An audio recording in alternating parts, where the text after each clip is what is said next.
So coming into day 18, I'm actually pretty confident now that if I can get to the coast in the next 2 days, then I can get along the coast and get to Nome. So I'm starting to kind of feel that I'm going to be able to get there. Everything seems to be working out all right.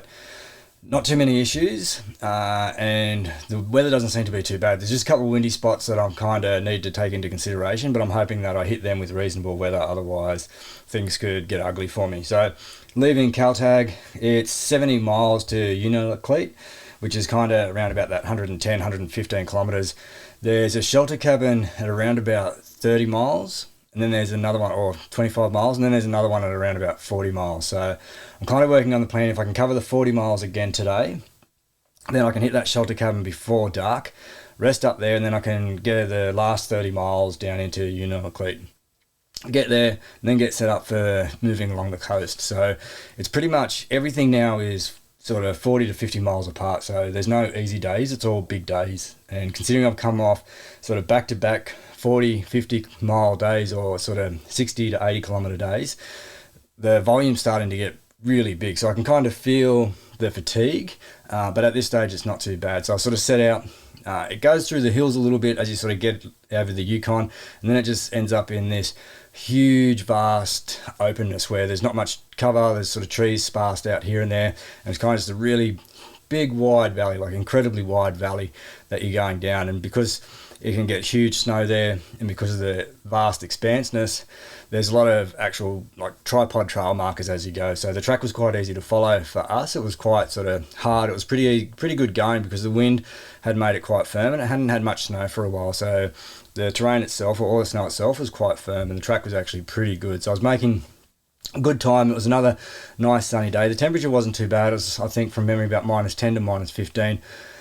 So it was another fairly enjoyable day. So I was pretty confident going out there that I was going to be able to make good time and space and get to the shelter cabin, which was at Old Woman, before last light. So I was going along. I sort of hit the shelter cabin on the way in a little bit after what I'd hoped. I thought if I could get to the first shelter cabin, then I might stop there, boil some water, have some lunch, reset and get going. But I didn't quite hit that shelter cabin until around about 2 o'clock. So I kind of just bypassed the tripod flat shelter cabin and kept going. And I could sort of knew that the next one was probably, I think 10 or 15 miles. I can't completely remember, or 20 miles.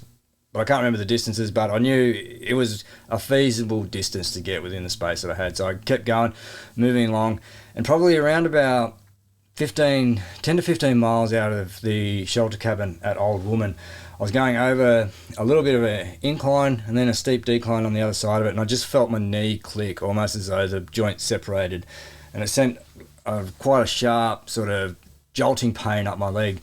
And then I sort of limped for a little bit, stopped and had a little bit of a stretch, started going again, and then I could just feel everything tighten up around my knee. And then as I was going along, the joint, or all the muscles around the joint, started getting tighter and tighter, and I could feel that my knee was almost about to start giving me problems.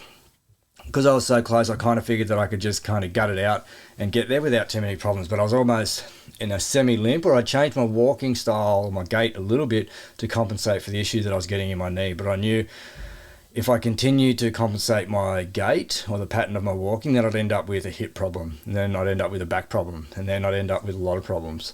So I was pretty keen to try and walk as normally as I could, but every time I went downhill, I could just feel the integrity of the joint almost giving away on me. So I knew that I might be in a little bit of trouble here, and I started to get almost a little bit concerned that getting the next 350 miles done could be a little bit of a problem. So as it turned out, I kind of just sort of managed my knee going along, had a little bit of dinner, rested there, had a bit of a stretch, tried to get my hamstring stretched out, quads, tried to work on everything I could so that I could get going again. And then I sort of, not too long after, I started to hit the mile markers for the shelter cabin at Old Woman. So as I hit the 5 mile marker, I actually felt pretty comfortable, or pretty confident that I'd be able to get there. And it was just kind of a relief knowing that I don't have too much longer to go. And then from there, the sun was sort of starting to set, and it was just a really nice sunset. So again, it distracted me from the problems that were starting to grow around my knee. From there, you could see the large mountain that Old Woman was. It was quite a significant peak. So I rounded that, and then the cabin was right there. So then I felt quite relieved. I thought, okay, I've got to rest. So I went inside. 2 of the other racers that had taken off earlier from Kaltag were in there.